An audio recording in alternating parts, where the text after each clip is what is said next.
Hello friends, welcome back to channel. So today's topic is net operating income approach. आज हम discuss करने वाले हैं net operating income approach के बारे में. So this approach is given by whom? This approach is given by David Durant and ये approach क्या कहती है? According to this approach, both the cost of capital and the market price of shares are independent of the capital structure decision of the firm. सीधी सी बात ये है, simple सी भाषा में ये कहना चाहते हैं, नेट ऑपरेटिंग इनकम अप्रोच जो है इस बात को सपोर्ट करती है कि there is no relationship between capital structure decision and the market value of the firm. और जबकि हमारी जो प्रीवियस अप्रोच थी that is net income approach, वो क्या सपोर्ट करती थी कि there is a close relationship between market price and capital structure decision of the firm. But ये अप्रोच क्या कहती है? There is no such relationship between market price of the shares and the capital structure decision of the firm.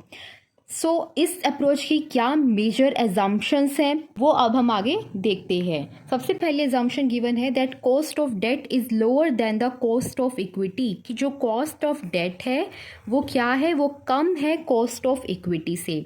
ये same assumption हमारी net income approach में भी हमने देखी थी. ये एजम्पशन के पीछे जो रीजनिंग है वो क्या है कि डेट की जो कॉस्ट होती है वो हमेशा इक्विटी की कॉस्ट से कम होती है. और ऐसा क्यों? क्योंकि जो डेट है वो एक टैक्स डिडक्टेबल एक्सपेंस है. जितनी भी कंपनी प्रॉफिट अर्न करती है उसमें से वो इंटरेस्ट ऑन डेट को डिडक्ट कर सकती है और बचे हुए प्रॉफिट पर वो लाइबल होती है टैक्स पे करने के लिए. इसीलिए कॉस्ट ऑफ डेट को लोअर माना जाता है कॉस्ट ऑफ इक्विटी से, क्योंकि ये जो टैक्स डिडक्टेबल एक्सपेंस का जो बेनिफिट है वो डिविडेंड की पेमेंट पर नहीं मिलता है कंपनी को. और दूसरा रीज़न क्या है कि कॉस्ट ऑफ डेट कम होती है कॉस्ट ऑफ इक्विटी से? वो इस रीज़न से कि जो इंटरेस्ट होता है डेट कैपिटल पर वो यूजुअली लोअर होता है देन द डिविडेंड रेट्स. ठीक है. सो पहली एजम्पशन ये थी कि cost of debt is lower than the cost of equity. Second assumption क्या है? Cost of debt remains constant at all the levels of financial leverage. Financial leverage से यहाँ पर हमारा क्या मतलब है? फाइनेंशियल लिवरेज से हमारा मतलब है डिग्री ऑफ लिवरेज भी आप इसे बोल सकते हो. Financial leverage, degree of leverage, इसका सीधा सा मतलब ये है कि कितना जो है प्रोपोर्शन डेट का है compare to the equity in the total capital structure of the firm. ठीक है. सिंपल सी भाषा में the proportion of debt to equity in the capital structure of firm, उसे हम फाइनेंशियल लिवरेज बोलते हैं. और ये सेकेंड एजम्पशन क्या कह रही है कि डेट टू इक्विटी का प्रोपोर्शन जितना मर्जी हो उसका कोई इम्पैक्ट नहीं पड़ेगा कॉस्ट ऑफ डेट पर. दैट मीन्स कि जो हमारे डेट होल्डर्स हैं उनका जो रिस्क फैक्टर है, जितना रिस्क वो एज्यूम कर रहे हैं वो सेम रहेगा. डजेंट मैटर कि डेट का जो प्रोपोर्शन है या जो इक्विटी का प्रोपोर्शन है in the capital structure of firm वो इंक्रीज कर रहा है या डिक्रीज कर रहा है. So this is the second assumption. Third assumption क्या है? That there are no corporate taxes. ये same assumption net income approach की भी थी. ठीक है. अब हमने इसमें तीन एजम्पशंस देखी. इन तीन एजम्पशंस में ही रीजनिंग इन्वॉल्व है इस नेट ऑपरेटिंग इनकम अप्रोच के इस बात को सपोर्ट करने के पीछे कि कैपिटल स्ट्रक्चर डिसीजन और market value of the firm में कोई क्लोज रिलेशनशिप नहीं है. ये अप्रोच क्या एडवोकेट करती है? That cost of equity increases with increase in the ratio of debt to equity. Simple सी भाषा में बस आप ये समझ लीजिए कि ये अप्रोच ये कह रही है कि आप जो है डेट टू इक्विटी का जितना मर्जी प्रोपोर्शन रख लीजिए अपने टोटल कैपिटल स्ट्रक्चर में, बट जो अल्टीमेटली मार्केट वैल्यू होगी फर्म की वो अनचेंज्ड रहेगी with change in the proportion of debt to equity. और वो ऐसा क्यों होगा? ऐसा इसलिए होगा क्योंकि जो डेट की कॉस्ट है वो तो कांस्टेंट रहेगी, बट जो कॉस्ट ऑफ इक्विटी है वो इंक्रीज करेगी with increase in the proportion of debt in the total capital structure. कि जैसे जैसे डेट कैपिटल ज़्यादा होगी आपके कैपिटल स्ट्रक्चर में वैसे वैसे जो कॉस्ट ऑफ इक्विटी है वो इंक्रीज हो जाएगी और जो कॉस्ट ऑफ डेट है वो कांस्टेंट रहेगी. और ऐसा क्यों होगा? कॉस्ट ऑफ इक्विटी क्यों इंक्रीज होगी?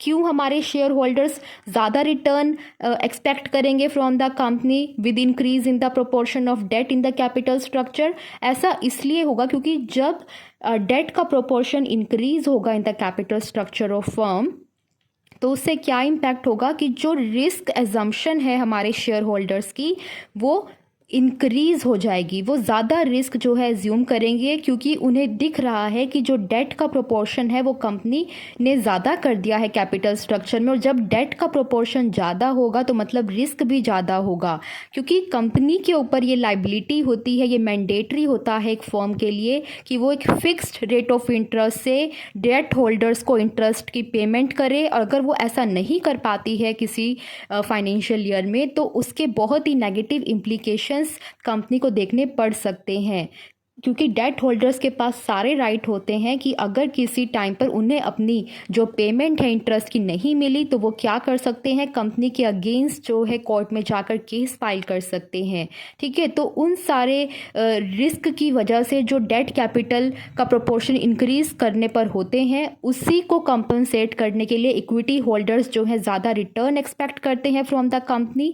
और ज़्यादा रिटर्न जब वो एक्सपेक्ट करते हैं तो सीधी सी बात ये है कि जो कॉस्ट ऑफ इक्विटी है, मतलब कि इक्विटी सोर्स से पैसा इकट्ठा करने की जो कॉस्ट है वो अल्टीमेटली इंक्रीज हो जाती है।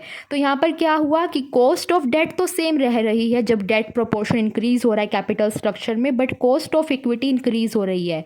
तो एक्चुअल जो फाइनल में रिजल्ट रहा वो क्या रहा कि जो कंपनी को एडवांटेज मिल रहा था एक cheaper source of finance use करने का, डेट सोर्स से फंड रेज करने का, वो कंप्लीटली ऑफसेट हो जाता है by the increased cost of equity. ये आपको एग्जाम्पल से ज़्यादा अच्छे से समझ आएगा, वो भी हम आगे देखेंगे। फिलहाल देखते हैं यहाँ पर क्या लिखा है। जैसा मैंने आपको बताया कि ये अप्रोच क्या करती है, ये अप्रोच इस बात को सपोर्ट करती है कि कॉस्ट ऑफ इक्विटी इंक्रीज होगी जैसे जैसे ratio of debt to equity increase होगा। ठीक है, और रीज़न क्या है, the equity share holders assume higher risk on use of more debt by the firm and to compensate for higher risk the share holders expect higher rate of return on the investment. ये reason बताया है कि cost of equity क्यों increase हो रहा है। जैसा कि मैंने अभी आपको ऊपर एक्सप्लेन किया था कि इक्विटी की जो कॉस्ट है वो इसलिए इंक्रीज होती है क्योंकि जब डेट का प्रोपोर्शन टोटल कैपिटल में इंक्रीज होता है तो शेयर होल्डर्स जो है हायर रिस्क एज्यूम कर लेते हैं because of the increase use of debt, और उस हायर रिस्क को कंपनसेट करने के लिए वो चाहते हैं कि हमें जो है ज़्यादा रिटर्न कंपनी दे, और जब वो ज़्यादा रिटर्न एक्सपेक्ट करेंगे कंपनी से तो ऑब्वियस ही बात है कॉस्ट ऑफ इक्विटी इंक्रीज हो जाएगी। कॉस्ट ऑफ इक्विटी का क्या मतलब है, इक्विटी सोर्स से फंड्स एक्वायर करने की क्या कॉस्ट पड़ रही है, और वो कैसे कैलकुलेट होती है, जितना रिटर्न इन्वेस्टर्स एक्सपेक्ट कर रहे हैं divided by the invested amount of capital और the invested amount of funds by the share holders in the firm. ठीक है, तो इस तरह से हमारी कॉस्ट ऑफ इक्विटी इंक्रीज होती है। आगे क्या लिखा है, that ratio of debt to equity का कोई भी इम्पैक्ट नहीं होता वैल्यू ऑफ फर्म पे। ऐसा क्यों होता है, क्योंकि मैंने आपको अभी बताया था ऊपर एक्सप्लेन करके कि जो एडवांटेज है चीपर सोर्स ऑफ फाइनेंस से पैसा इकट्ठा करने की वो कंप्लीटली ऑफसेट हो जाएगी by the increased cost of equity. एक साइड तो कॉस्ट ऑफ इक्विटी इंक्रीज हो रही है और दूसरी साइड आप डेट प्रोपोर्शन इंक्रीज कर रहे हो कैपिटल स्ट्रक्चर में, जहां पर डेट की जो कॉस्ट है वो कम नहीं हो रही है, वो कांस्टेंट है। तो इस तरह के सिचुएशन में क्या होगा कि जो ओवरऑल कॉस्ट ऑफ कैपिटल है वो क्या रहेगी, अनचेंज्ड रहेगी, उसमें कोई भी चेंज नहीं आएगा। और ये अब आपको मैं एक एग्जांपल की हेल्प से समझाती हूँ ताकि बिल्कुल आपको क्लियर हो जाए। ये रहा हमारा ग्राफिकल व्यू। ग्राफिकल व्यू हम देखते हैं। सबसे पहले आप देखिए यहाँ पर हमारे पास एक्स एक्सिस और वाई एक्सिस है। एक्स एक्सिस पर हमारी डिग्री ऑफ लिवरेज है कि ratio of debt to equity जब यहाँ पर इंक्रीज होगी, और कॉस्ट ऑफ कैपिटल हमने वाई एक्सिस पर शो किया है। के ई क्या है, कॉस्ट ऑफ इक्विटी, ये क्या है, cost overall cost of capital, and this is cost of debt. यहाँ पर आप देख सकते हो कॉस्ट ऑफ डेट बिल्कुल कांस्टेंट है, ये चेंज नहीं हो रही है with increase in the degree of leverage. Overall cost of capital भी बिल्कुल अनचेंज्ड है, वो भी उसमें भी कोई चेंज नहीं है with increase in the degree of leverage, जो कि ये अप्रोच कहती है कि डिग्री ऑफ लिवरेज जितनी मर्जी आप ऊपर नीचे कर लीजिए बट जो ओवरऑल कॉस्ट ऑफ कैपिटल है वो अनचेंज्ड रहेगी, और अनचेंज्ड रहने का रीज़न यही है कि कॉस्ट ऑफ डेट आपकी कांस्टेंट है और कॉस्ट ऑफ इक्विटी इंक्रीज कर रही है with increase in the degree of leverage, with increase in the ratio of debt to equity. और ये मैं आपको अब यहाँ पर एक न्यूमेरिकल एग्जांपल से समझा देती हूँ। सपोज कीजिए हम एज्यूम करते हैं कि एक कंपनी की जो टोटल रिक्वायरमेंट है कैपिटल की वो 10,000 रुपीज़ है, और डेट टू इक्विटी के यहाँ पर हम दो डिफरेंट सिनेरियोस कंसिडर कर रहे हैं। पहला जो डेट टू इक्विटी रेशो का जो सिनेरियो है वो है 6,000 रेशो 4,000, और दूसरा है 8,000 रेशो 2,000। पहले वाले में क्या है कि यहाँ पर डेट से पैसा इकट्ठा किया जा रहा है 6,000 और इक्विटी सोर्स से पैसा रेज किया जा रहा है 4,000, और यहाँ पर 8,000 डेट से, मतलब कि क्या हुआ 6,000 से 8,000 हो गया। जो डिग्री ऑफ लिवरेज थी वो क्या हुई, इंक्रीज हो गई। 6,000 से 8,000 आपने जो है डेट प्रोपोर्शन इंक्रीज कर दिया है। तो अगर इस अप्रोच के अकॉर्डिंग देखें तो क्या होना चाहिए कि जब 6,000 से 8,000 जा रहा है आपका डेट प्रोपोर्शन, तो जो डेट का टोटल हिस्सा है टोटल कैपिटल में वो इंक्रीज हुआ, तो जो कॉस्ट ऑफ डेट है वो तो अनचेंज्ड रहेगी, बट यहाँ पर जो कॉस्ट ऑफ इक्विटी है वो क्या होगी, बढ़ेगी। तो जैसा आप यहाँ पर देख रहे हो, cost of debt 5%, cost of equity 10%।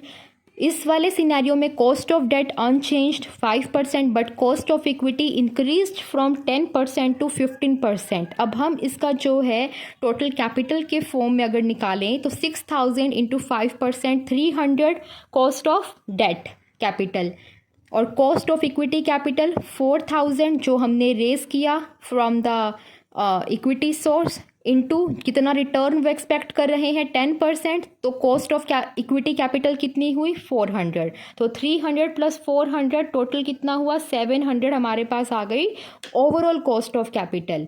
तो ये जो ओवरऑल कॉस्ट ऑफ कैपिटल है ये अनचेंज्ड रहनी चाहिए with increase in the degree of financial leverage. यहाँ पर फाइनेंशियल लिवरेज की डिग्री इंक्रीज हुई है, 6,000 से 8,000 हमारा प्रोपोर्शन ऑफ डेट हुआ है और इक्विटी का प्रोपोर्शन कम हुआ है। तो यहाँ पर कॉस्ट ऑफ डेट कांस्टेंट है, यहाँ भी 5%, यहाँ भी 5%, but cost of equity increase हुई है। तो कॉस्ट ऑफ डेट कैपिटल कितना होगा, जितना पैसा हमने रेज किया और कितना रिटर्न वो एक्सपेक्ट कर रहे हैं 5%, तो 8,000 इंटू 5% 400, और कॉस्ट ऑफ इक्विटी 2,000 इंटू 15% 300। तो यहाँ पर आप देख सकते हो कि कॉस्ट ऑफ कैपिटल अनचेंज्ड रही, यहाँ पर भी 700, यहाँ पर भी 700। तो इस तरह से ये जो अप्रोच है इस बात को सपोर्ट करती है कि with increase in the degree of financial leverage there is no change in the overall cost of capital and the market value of the firm. तो ये थी हमारे पास net operating income approach. I hope कि आपको समझ में आया होगा, ये टॉपिक आपको अच्छा लगा होगा। अगर अच्छा लगा है, समझ में आया है, आपको क्लैरिटी मिली है इस टॉपिक में, तो इस वीडियो को लाइक कर जाना। चैनल पर नए आए हो तो सब्सक्राइब कर लीजिए। And thank you very much for watching this video. Bye bye.